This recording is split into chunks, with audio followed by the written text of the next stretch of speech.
ನಮಸ್ಕಾರ ಫ್ರೆಂಡ್ಸ್, ನಾನು ಶ್ವೇತಾ ರಾಜೇಂದ್ರನ್ ಮಾತಾಡ್ತಾ ಇರೋದು ಲಕ್ಷ್ಮಿತಾ ರಾಯರ ಮಗಳು ಕನ್ನಡ ಯೂಟ್ಯೂಬ್ ಚಾನಲ್ಗೆ ತಮ್ಮೆಲ್ಲರಿಗೂ ಆತ್ಮೀಯವಾದ ಸ್ವಾಗತ. ಮುಂಜಾನೆಯ ಶುಭಾಶಯಗಳು ಸ್ನೇಹಿತರೆ. ನಾನು ಇವತ್ತಿನ ದಿನ ವಿಶೇಷವಾಗಿ ವಸಂತ ಪಂಚಮಿ ಇರೋದ್ರಿಂದ ಪ್ರತಿಯೊಬ್ಬರು ಕೂಡ ಸರಸ್ವತಿ ಆರಾಧನೆ ಮಾಡೋವಂಥದ್ದು. ವಿಶೇಷವಾಗಿ ನಮಗೆ ಜ್ಞಾನ ಸಿದ್ಧಿ ಆಗಲಿ ಅಥವಾ ನಮ್ಮ ಜೀವನದಲ್ಲಿ ಬಂದಿರೋಂತಹ ಕಷ್ಟ ನೋವುಗಳು ನಿವಾರಣೆ ಆಗಬೇಕು ಅಂತ ಬಯಸುವಂಥವ್ರು ಇವತ್ತಿನ ದಿನ ವಿಶೇಷವಾಗಿ ಸರಸ್ವತಿ ದೇವಿನ ಪ್ರಾರ್ಥನೆ ಮಾಡೋದ್ರ ಜೊತೆಗೆ ನಮ್ಮ ಅದೃಷ್ಟ ಕೂಡ ಬದಲಾಯಿಸುವಂಥ ಶಕ್ತಿ ಆ ದೇವಿ ನಮಗೆ ಕೊಡಬೇಕು ಅಂತ ಅಂದಾಗ, ನಮಗೆ ಯಾವುದೋ ಒಂದು ಜೀವನದಲ್ಲಿ ನಮಗೆ ಗೊತ್ತಿಲ್ಲದಂಗೆ ನಮಗೆ ನೆಗೆಟಿವಿಟಿ ಅನ್ನೋದು ನಮ್ಮ ಜೀವನನ ಆವರಿಸ್ಕೊಂಡು, ಕತ್ತಲೆ ಅನ್ನೋದು ಆವರಿಸ್ಕೊಂಡಿರುತ್ತೆ, ಬಡತನ ಇರುತ್ತೆ, ಅದ್ರ ಜೊತೆಗೆ ದುರಾದೃಷ್ಟ ಕೂಡ ಇರುತ್ತೆ. ಅಂಥ ದುರಾದೃಷ್ಟ ಹೋಗಿ ಅದೃಷ್ಟ ನಮಗೆ ಬರಬೇಕು ಅಂತ ಬಯಸುವಂಥವ್ರು ಇವತ್ತಿನ ದಿನ ಪಂಚಮಿ ದಿನಗಳಲ್ಲಿ ಮಾಡ್ಕೊಬೋದು, ಹುಣ್ಣಿಮೆ ದಿನಗಳಲ್ಲಿ ಮಾಡ್ಕೊಬೋದು, ಶುಕ್ರವಾರ ಮಂಗಳವಾರ ಮಾಡ್ಕೊಬೋದು, ಅಮಾವಾಸ್ಯೆ ದಿನಗಳಲ್ಲಿ ಮಾಡ್ಕೊಬೋದು, ಪ್ರದೋಷ ಕಾಲಗಳಲ್ಲಿ ಮಾಡ್ಕೊಬೋದು, ಏಕಾದಶಿ ದಿನಗಳಲ್ಲಿ ಮಾಡ್ಕೊಬೋದು, ಗ್ರಹಣಗಳಿರೋಂಥ ದಿನಗಳಲ್ಲೂ ಕೂಡ ನೀವು ಮಾಡ್ಕೊಬೋದು. ಇದನ್ನು ನೀವು ಯಾವತ್ತು ಮಾಡ್ಕೊಳ್ಳೋಕ್ಕೆ, ಇಂಥ ದಿನಗಳಲ್ಲಿ ಯಾವತ್ತು ನಿಮಗೆ ಮಾಡ್ಕೊಳ್ಳೋಕ್ಕೆ ಸಮಯ ಇರುತ್ತೋ ಅಂಥ ದಿನಗಳಲ್ಲಿ ನೀವು ಇದೊಂದನ್ನು ಮಾಡ್ಕೊಂಡಿದ್ದೆ ಆದರೆ ಖಂಡಿತವಾಗ್ಲೂ ನಿಮ್ಮ ಅದೃಷ್ಟ ಅನ್ನೋದು ಯಾವುದೋ ಒಂದು ರೀತಿಯಲ್ಲಿ ಕೂಡ್ತಾ ಹೋಗುವಂಥದ್ದು ಖಂಡಿತವಾಗ್ಲೂ ಆಗುತ್ತೆ. ಏನಪ್ಪ ಅದು ಅದೃಷ್ಟ ಅಂದರೆ, ಹಸುವಿನ ಬಾಲದ ಕೂದಲಿಂದ ಮಾಡ್ಕೊಳ್ಳೋ ಅಂಥ ಒಂದು ಪುಟ್ಟ ತಾಂತ್ರಿಕ ಪ್ರಯೋಗನ ತಿಳಿಸ್ಕೊಡ್ತಾ ಇದ್ದೀನಿ. ಅದರಲ್ಲೂ ಇವತ್ತು ವಸಂತ ಪಂಚಮಿ ಇರೋದ್ರಿಂದ, ಶುಕ್ರವಾರ ಬಂದಿರೋದ್ರಿಂದ ಖಂಡಿತವಾಗ್ಲೂ ನೀವು ಕೂಡ ಇವತ್ತಿನ ದಿನ ಗೋಧೂಳಿ ಸಮಯದಲ್ಲಿ ಇದನ್ನು ಮಾಡ್ಕೊಳ್ಳೋ ಅಂಥದ್ದನ್ನು ಖಂಡಿತವಾಗ್ಲೂ ಮಾಡ್ಕೊಳ್ಳಿ. ಯಾಕಂದರೆ ನಮ್ಮ ಜೀವನದಲ್ಲಿ ದುಃಖ, ಬಡತನ ಎರಡೂ ಇದ್ದೇ ಇರುತ್ತೆ. ಅದನ್ನು ನಾವು ಹೋಗ್ಲಾಡ್ಸೋದಕ್ಕೆ ಲಕ್ಷಾಂತರ ರೂಪಾಯಿ ಕೊಟ್ಟು ಪೂಜೆ ಪುನಸ್ಕಾರ ಹೋಮಗಳನ್ನೆಲ್ಲ ಮಾಡಿಸ್ಕೊಳ್ಳೋಂಥ ಶಕ್ತಿ ನಮಗೆ ಇಲ್ಲ ಅಂದಾಗ, ನಮ್ಮ ಮನೆಯ ಸುತ್ತಮುತ್ತ ಇರುವಂಥ ಪ್ರಕೃತಿಯಲ್ಲಿ ಸಿಗುವಂಥ ವಸ್ತುಗಳನ್ನು ಅಥವಾ ವನಸರಿಗಳನ್ನು ಬಳಸ್ಕೊಂಡು ನಮ್ಮ ಕಷ್ಟನ ನಿವಾರಣೆಯನ್ನು ನಾವು ಮಾಡ್ಕೊಬೋದು.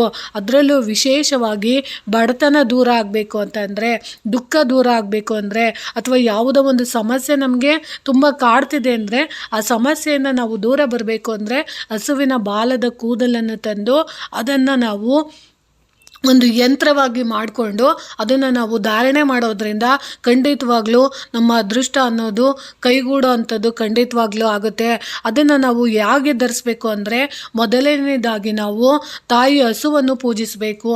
ಅಂದರೆ ಗೋಧೂಳಿ ಸಮಯದಲ್ಲಿ ನೀವು ಮೊದಲಿಗೆ ಎಲ್ಲಾದ್ರೂ ನಿಮ್ಮ ಮನೆಯಲ್ಲಿ ಹಸು ಇದ್ದರೆ ಹಸುವಿಗೆ ನೀವು ಪೂಜೆನ ಮಾಡೋ ಅಂಥದ್ದನ್ನು ಮಾಡ್ಬೋದು. ಅಕಸ್ಮಾತ್ ನಿಮ್ಮ ಮನೆಯ ಸುತ್ತಮುತ್ತ ಯಾವುದಾದ್ರೂ ಹಸುಗಳು ಸಾಕಿರೋಂಥ ಮನೆಗಳಿದ್ದರೆ ಅಲ್ಲಿ ಹೋಗಿ ಹಸುನ ನೀವು ಪೂಜೆ ಮಾಡುವಂಥದ್ದು. ಅಂದರೆ ಹಸುಗೆ ನೀವು ಬಾಳೆಹಣ್ಣು, ಅಕ್ಕಿ, ಬೆಲ್ಲ ಅದನ್ನೆಲ್ಲ ಕೊಟ್ಟು ತಿನ್ನಿಸೋದಕ್ಕೆ ಕೊಟ್ಟು, ಅದಕ್ಕೆ ನೀವು ಸ್ವಲ್ಪ ಕಾಲುಗಳನ್ನು ತೊಳೆದು ಅರಿಶಿನ ಕುಂಕುಮ ಇಟ್ಟು ಹೂವನ್ನು ಇಟ್ಟು ಅದಕ್ಕೆ ನೀವು ಸ್ವಲ್ಪ ಸ್ವೀಟನ್ನು ಕೊಟ್ಟು, ಅದರ ಜೊತೆಗೆ ನೀವು ಸಿಹಿಯಾದ ನೈವೇದ್ಯನೂ ಕೂಡ ಇಟ್ಟು, ನೈವೇದ್ಯ ಅಂದರೆ ಗೂಡಾನ್ನ, ಅದನ್ನು ನೀವು ಹಸುಗೆ ತಿನ್ನಿಸೋವಂಥದ್ದನ್ನು ಮಾಡಿ ಒಂದು ವಸ್ತ್ರನ ಒದಿಸೋವಂಥದ್ದನ್ನು ಮಾಡೋವಂಥವ್ರು ಮಾಡ್ಬೋದು.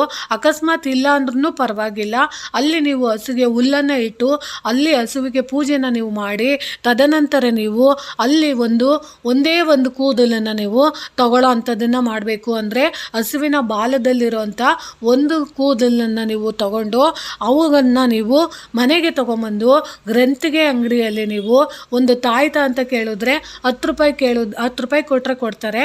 ಒಂದು ತಾಯ್ತನ್ನು ತೊಗೊಂಬಂದು ಆ ಕೂದಲನ್ನು ನೀವು ಹಸುವಿನ ಪೂಜೆ ಮಾಡಿ ತಂದಂಥ ತಾಯ್ತನ ನಿಮ್ಮ ಇಷ್ಟ ದೇವರು, ಕುಲದೇವರು, ನಿಮ್ಮ ಗ್ರಾಮ ದೇವತೆ ಎಲ್ಲಿ ನೀವು ಪೂಜೆ ಮಾಡ್ತಿರೋ ಅಲ್ಲಿ ನೀವು ಒಂದು ತಾಮ್ರದ ತಟ್ಟೆನ ತಗೊಂಡು ಅದರ ಮೇಲೆ ಒಂದು ವಿಳೆದೆಲೆನ ಇಟ್ಟು ಅರಿಶಿಣ ಕುಂಕುಮ ಮಂತ್ರಾಕ್ಷತೆನ ಹಾಕಿ ಇಟ್ಟು ಆ ಕೂದಲನ್ನು ಇಟ್ಟು ನೀವು ಪ್ರಾರ್ಥನೆ ಮಾಡ್ಕೊಬೇಕು. ಯಾವ ಉದ್ದೇಶಕ್ಕೋಸ್ಕರ ನೀವು ಈ ಕೂದಲಿರುವಂಥ ಹಸುವಿನ ಕೂದಲಿರುವಂಥ ಯಂತ್ರನ ನಾವು ಧಾರಣೆ ಮಾಡ್ತಾ ಇದ್ದೀವಿ, ಯಾವ ಕೆಲಸ ನಮಗೆ ಆಗಬೇಕು ಅಂತ ನೀವು ಬಯಸ್ತಿದ್ದೀರಾ ಅದನ್ನು ನೀವು ಹೇಳಿ ದೇವ್ರ ಹತ್ರ ಸಂಕಲ್ಪ ಮಾಡಿ ಅದಕ್ಕೆ ನೀವು ಒಂದು ತುಪ್ಪದ ದೀಪಗಳನ್ನು ಅಂಟಿಸಿ, ಅದಾದ ನಂತರ ಅಲ್ಲಿ ನೀವು ವಿಶೇಷವಾಗಿ ಯಾವುದಾದರೂ ನಿಮಗೆ ಲಕ್ಷ್ಮಿ ಅಷ್ಟೋತ್ತರ ಬರೋದಿದ್ರೆ ಅಥವಾ ಶ್ರೀ ಸೂಕ್ತ ಬರೋಂಗಿದ್ರೆ ಅದನ್ನು ನೀವು ಹೇಳೋ ಅಂಥದ್ದನ್ನು ಮಾಡಿ, ಅದಾದ ನಂತರ ಆ ಕೂದಲನ್ನು ನೀವು ಯಂತ್ರದ ಒಳಗೆ ಇಟ್ಟು ಅದನ್ನು ನೀವು ಮುಚ್ಚಿ, ಅದಾದ ನಂತರ ನೀವು ಕೆಂಪು ಬಣ್ಣದ ದಾರ